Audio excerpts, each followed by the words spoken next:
Hi there, it's Mark, back with another Lightroom tutorial, and today we're looking at presets. So why are we looking at presets today?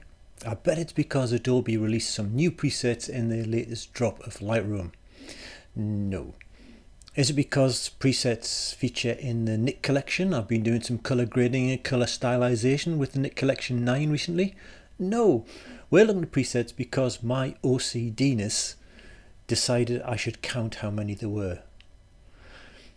In a Facebook group, an Adobe Lightroom Facebook group, no less, somebody posed the question, where can I buy some presets? To which I replied, have you exhausted the ones that are in Adobe? Have you really explored them? And they weren't aware that there were many at all. So that was it. I now had to know how many presets there were in Lightroom. So I counted them. How many do you think they are? I'll give you the correct answer as of May 2026 in a minute. Stick it in comments if you think you know how many there are. Anyhow, presets. I asked around a couple of photographer friends and not many of them use them because there are too many to get through and similar comments. So what I thought we'd look at today is how to manage your presets, how to take a little bit of time out just to try a couple and decide whether you like them or not. And if you do, put them in favorites. But more importantly, how presets can be used to teach you how to edit certain styles and certain looks. And more importantly, again, on my presets, which I should have sold to that guy on that Facebook group, except I don't sell mine. They're all free and they all come usually via these YouTubes, but not today. You are going to build your own today with my help. We're going to look at about 5 or 6 presets that I use very regularly in my style of photography, which I hope you will find very useful. Largely they contain masks. So here's a plug for mastering masks in Adobe Lightroom. If you haven't watched my free course already, it's right on my channel, but not yet. Wait till the end of this one before you refill your coffee and go down that route. So they feature masks, and those masks don't have anything in them. Why is that then? Well, all will be revealed. So today, quick journey down presets, how to manage them, how to make some favorites, and then we'll get into building some presets which contain some very useful masking as well as other things to enhance your workflow. So if that is something, oh sorry, yes, what? The number of presets. How many then? Have you thought of a number? Have you doubled it? Did you get 444 in 47 categories? 400. That's 2/3 of the number of the beast. You can't possibly get through them, so we'll dip a toe.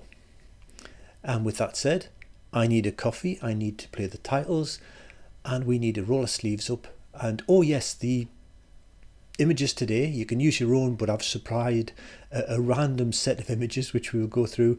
They're in the usual place. The link is down below in the notes and the zip file is waiting for you on my website.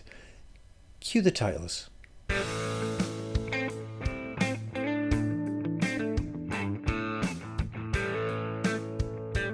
Okay, let's start with this particular picture chosen at random from the zip pack. And we are in the develop module of Lightroom here, and we can tell by virtue of the fact that all of these eyes are blank that no edits have been done. Incidentally, if you do make an edit of any sort, then the eye will tell you that something's happened in that panel. If you go into a panel, you can tell by virtue of the fact that the number is in white that that is what has changed. Anything else that's in grey has not. That will become useful in a little while. So here we are, unedited. Let's go and apply a preset. So over here we've got presets. I will open them, and there's all our 444. Some of them are opened and some are closed. Here's the recent one that Lightroom introduced, the film inspired group. So let's have a look at what is involved in those. Now what I like about presets is as you roll over them, it applies it as a preview to the main picture, so you can get a good understanding of what the presets do. So I hadn't looked at Film Inspired because it was a very recent one, and now I am, and I'm deciding whether or not I actually like any of them just by rolling over. And do you know what I do? I rather like the warm gold, so I'm going to add to favorites, and I like the rich gold as well. I'm going to add to favorites. Let's just bunk some others in the favorites just for the sake of fleshing out the favorites for this video. I don't necessarily like all these, I'm just dropping them in. Pick another one further down. There we go. Warm contrast, vintage incense. There we go. Add that one as well. So now I've got some favorites. Now, going back and forth in future edits where I knew there was a film one I liked, I'm going to have to scroll to find it, but not now I've got favorites. I can hide all those others, and that's how I work. I have already created some favorites. I previously deleted it for this video, so I'd start from scratch, but I've got some favorites I'll restore later, which are my go-to and makes using presets far more manageable. How do I hide the others though? Click on the plus, manage presets, and I choose none. And then I just bring back in the groups that I want. Favorites, incidentally, doesn't count. Favorites will always be there if you have one. If you've never created a favorite, you won't even see that group. It'll automatically create when you create one. So here's now my more manageable set of presets. But what exactly are they doing? If I want to learn how that rich gold look was derived, I can now see these lights are on, these eyes are lit, which panels were involved. So in effects, they've added some grain. These others are grayed out, so they've added some grain. I can see that. In color grading, they've only touched, there's a little dot under them, they've only touched the darks. So I can see what values have been put in there. Color mixer, they've done nothing to luminosity. They've dropped the yellows and the blue saturation, and they've nudged up the yellow hue slightly. Tone curve, they've only altered the blue channel, there's a dot under it. So the blue channel, they've pulled the higher mids down into the yellow, so the blues are tending towards yellow. Calibration, they have the white values, they've moved the hue on the green and brought the saturation up and dropped the saturation on the blue. You see what I'm getting at. I had no idea how that was created, but now I do know how it was created. I can go through and I can start to experiment. Now, presets are not the be all and end all of this. They're a starter for 10. For this particular edit, I do really like the colours it's put into the brickwork, but as an edit, it's done nothing for me for the sky, which brings us to our first homemade mask. Let's add a sky mask. Now, there's a common fault with sky masks where they bleed. You can see how the overlay shows it's bleeding into the stone there and there. And I address this and look at it in more detail in my mastering masks in Adobe Lightroom course, but just take this on face value rather than repeat myself how to fix that. You've got a sky, you subtract a sky, and while you've got that subtraction in place, you invert it. And now look, there's no bleed at all in that brickwork. So now I can go on to make whatever adjustments I want, such as highlights down. But I'm not going to just at the moment because I'm going to take the opportunity to create a preset out of this. So over in my presets, create a preset.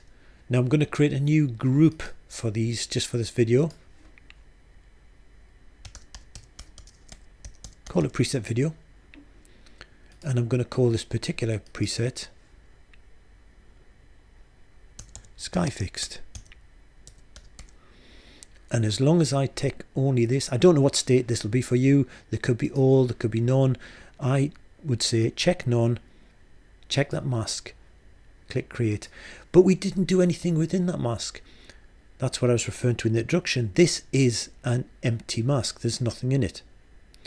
The advantage is it quickly identifies the target and we can get on with it. Does it quickly identify the target? Well, you saw it was only a few seconds, but you saw the component parts in arriving at that mask. Let's try and replay it on a different picture. D for develop on this picture. And we'll just go in and to our preset videos and click Sky Fix. And that deployed the mask quicker than we did before. You'll see a big difference when we do this on body parts. But there's the mask already in place, no bleed, and now I can address things like possibly the highlights, bring the exposure up a little bit and add some clarity in there. Body parts, I mentioned body parts. Gee, let us use this picture of Venus, D for a develop module. Now I want to do something with the dress. I want to do something with the highlighting on her body skin there and her hair. So I would come up and you can start the clock, click on masks. It's detecting people. Let's see how long it takes to detect. Incidentally, your mileage will differ. You're not on the same machine. Also, must have a backup running or something here. I click on the person and I click on the individual parts I want, but while I'm here, it makes no great shakes. I'm actually going to click on all of these, whether or not you can see her teeth, whether or not you can see her eyes, and so on, and create masks. And then in terms of what I want to do, I can go through and start changing those, but I'm going to stop right now, and you can stop your clock. And I'm going to create a preset called body parts.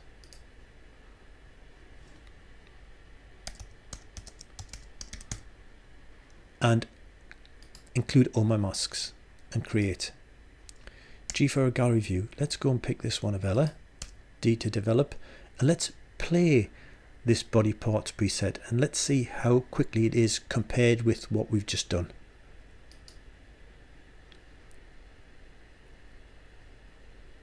Done.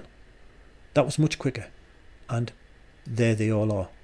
So let's just say pick her clothing and just brighten it slightly and add some clarity into it. Pick her face and just lift it slightly with a little bit of shadows going up. So that was much quicker. And again, it was empty masks. But applying the body part, but you don't need all the body parts. I know you don't need all the body parts all the time, but there's no difference in performance in adding them and leaving them empty. It's a much quicker way. Now, if you've got a lot of photography on studio shoots, model shoots, or anything like that, where you repeatedly go in and use body parts, that is a much quicker way to apply your masks. Gee. Moving on, let's compare profiles and presets. So we'll use this one, D for a develop module, Ella again.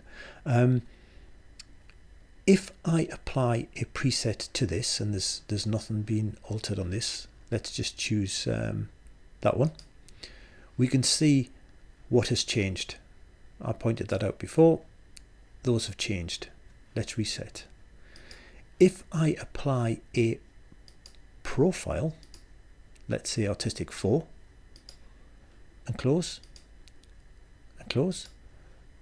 clearly something's happened.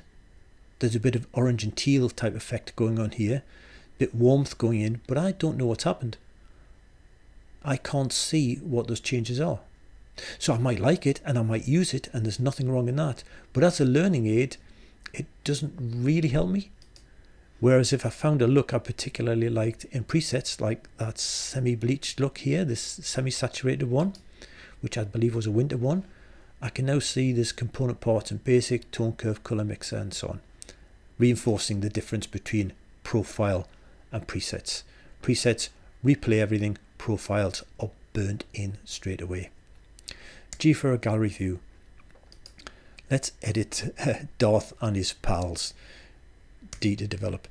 This was taken at the Glass House in Gateshead on May the 4th, on Star Wars Day.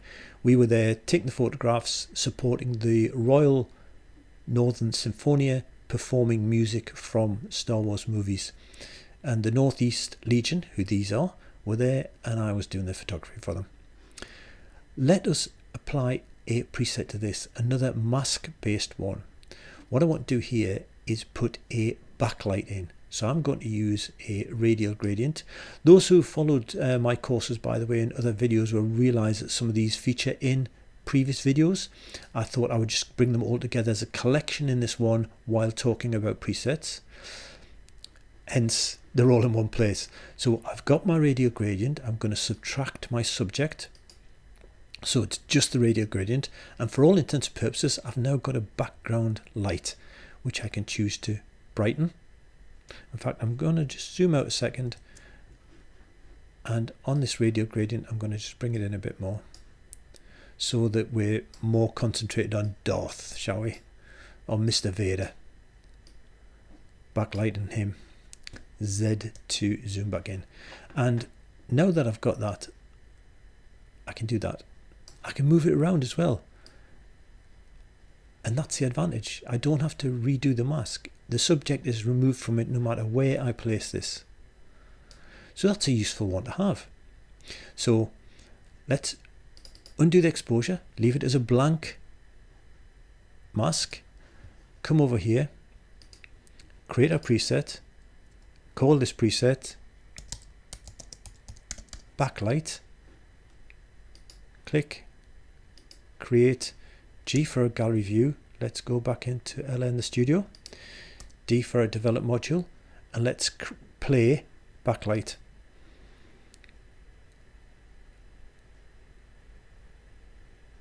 Click on our preset, there it is, and let's increase the backlight. Don't particularly like the position of it, so I'm just going to move it there, and I'm going to make it a little bit bigger. But I've saved a lot of time and effort. G for a gallery view. D for develop. Now when you're creating presets you can include everything. So let's just start off with a preset to do some editing for us. Let's also add a profile. Modern 6. It still includes the changes that were made on the other one. Let's put a mask in. So I'm going to select background, and I'm going to bring the background down a little bit, and then I'm going to select subject, and I'm going to bring the subject up a little bit, thus making them pop more against the background. And even though that's a combination of all those, again I can come into my preset, create a preset, check everything, and away we go. Incidentally, that darkening and brightening is another one of the presets I use a lot. So let's create it. So create that preset. I'm going to call this BGFG separation. Can't spell, but I'll leave it like that, and I'll create the masks. G for a gallery view. Let's find another picture we want to do this on. I'll choose the sunflowers. D for develop, and let's go background foreground separation. And here are our masks. This time they're not empty because I did save them and had something in, so I just wanted to demonstrate the fact you can actually preload. And there you go, that was the subject pop, and it adapted to that situation. We did it for two little silhouettes in a subway, and now we've got it perfectly highlighting the main subject of this picture as well. So there is another one to add to our list. Incidentally, when you are on a preset such as Skyfix, you can choose to apply on import. What does that mean? That means now if I plug my camera in and go to import some pictures, let's just click on G for my gallery view, import.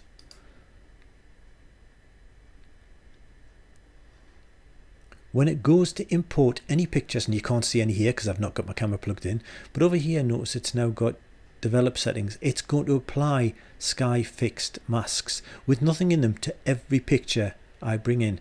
Now that in itself is not that useful and would take a little bit more time.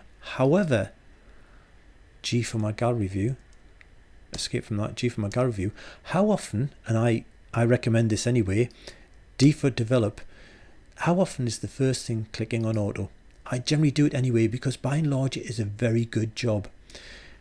Wouldn't it be nice to have that applied automatically when you import your pictures?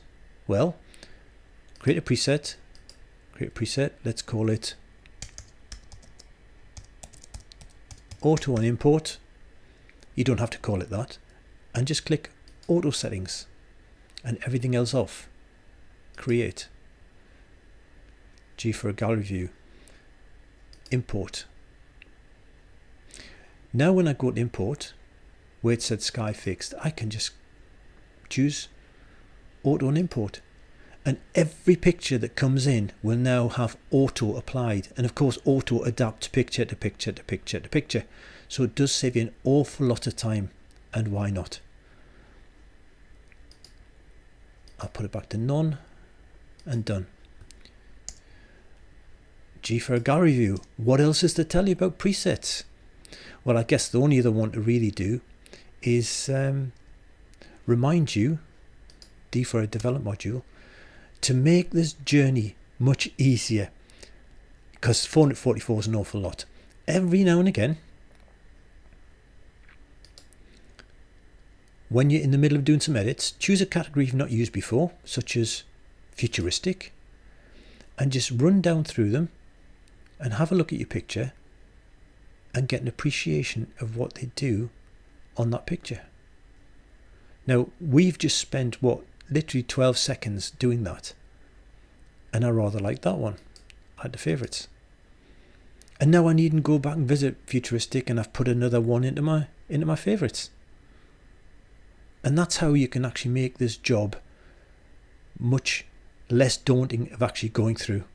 Roll over them, decide which you like, right click, add to favourites, and move on.